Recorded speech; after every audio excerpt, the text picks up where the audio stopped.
You know what's crazy? The person reading 5 books a month is the same person who can't get out of bed before noon. The strata student is secretly failing at life. The friend everyone calls the smart one is drowning in chaos. They created themselves. Here's the uncomfortable truth. Intelligence doesn't save you from self-destruction. Sometimes it's exactly what causes it. And today, I'm going to show you why brilliant people are often their own worst enemies. Let's start with the overthinking trap. Now, smart people overthink, sure, but it's not just analysis paralysis. It's something darker. When you can see 10 different outcomes for every decision, you become paralyzed not by the fear of failure, but by the weight of knowing exactly how you're failing yourself. You see the perfect path. You know what you should do, and then you watch yourself do the opposite anyway. That's not overthinking. That's intellectual self-torture. You're smart enough to build the perfect cage, and you're the one holding the key, but you just won't use it. Next up is the boredom factor. Here's what happened to me, and probably to you too. School was easy, really easy. So you never learned discipline. You never built systems. You just showed up, winged it, and won. Then real life hit, and real life rewards consistency, not IQ points. It rewards the person who shows up every single day, not the one who has a brilliant idea once a month. Smart people get bored, and boredom is a silent killer of potential. You start projects you never finish. You chase novelty instead of mastery.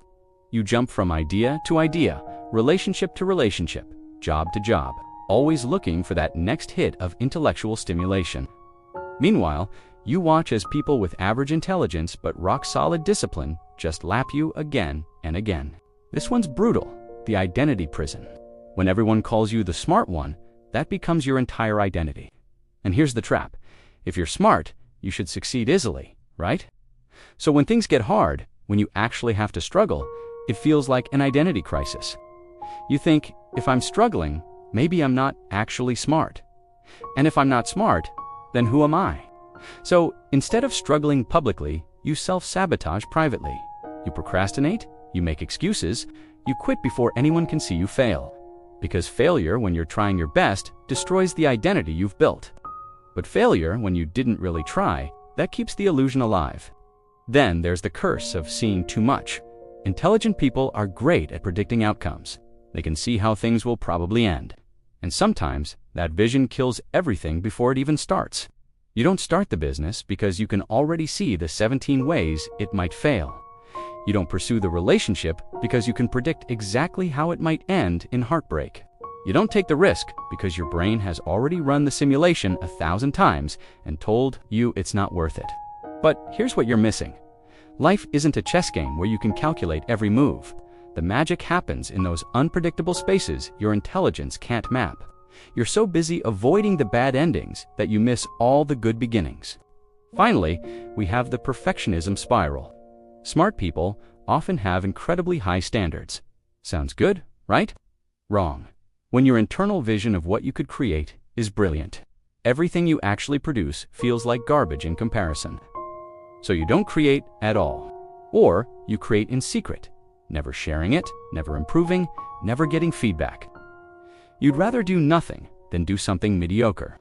But excellence is built on a foundation of mediocre attempts. Every master was once a disaster. The difference is they kept going. You just stopped. So what's the answer? Stop trying to think your way out of this. Your intelligence got you into this maze. It won't get you out. The real path forward is to start small. Build systems, show up even when it's boring, fail publicly. Let go of being the smart one and build a new identity, the person who does the work. Your intelligence is a tool, not a trophy. And tools are only valuable when you actually use them. The question isn't whether you're smart enough, it's whether you're brave enough to be average at something new. Because that's where real growth lives, in that uncomfortable space between what you know and what you don't. Stop self-destructing, start building. Thanks for watching. Let me know in the comments, and don't forget to subscribe for more. See you next time.